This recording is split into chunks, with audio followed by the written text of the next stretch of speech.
नाशिकमधील येवल्यात अवकाळी पावसानं हजेरी लावली। अचानक आलेल्या पावसामुळे नागरिकांची तारांबळ उडालेली पाहायला मिळते। अवकाळी पावसामुळे गहू पिकाचं नुकसान होण्याची भीती आहे।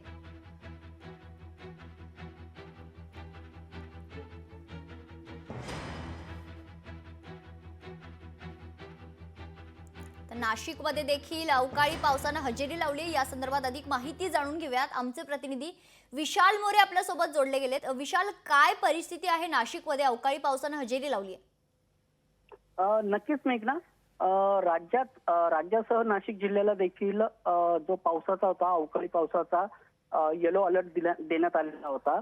आणि आज जर विषय केला तर मालेगावात सुद्धा सकाळी तुरळक कुठेतरी पावसाच्या सरी ह्या पडल्या होत्या आणि त्यानंतर दुपारनंतर सायंकाळी च्या सुमारास येवल्यामध्ये एक अवकाळी पावसाला सुरुवात झाली आणि नागरिकांची एकच तारांबळ त्यावेळी उडाली होती। आणि काहीसा जरी पावसामुळे गारवा निर्माण झाला आहे, नागरिकांना दिलासा मिळाला आहे, पण मात्र कुठेतरी शेतकऱ्यांचा जर विषय केला तर शेतकऱ्यांचे जे गहू पीक आहे, इतर पीक आहे आणि खास करून नाशिक जिल्ह्याचा जर विचार केला तर कांदा आणि द्राक्ष हे जे पीक आहेत हे एक मोठे आगार म्हणून नाशिक जिल्हा ओळखला जातो।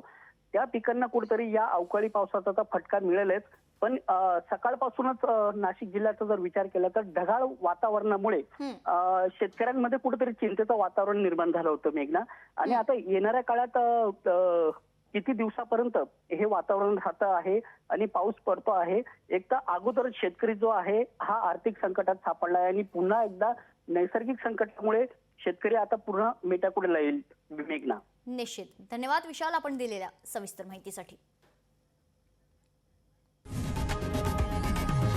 लोकशाही मराठी ऐका, पहा, जागरूक रहा।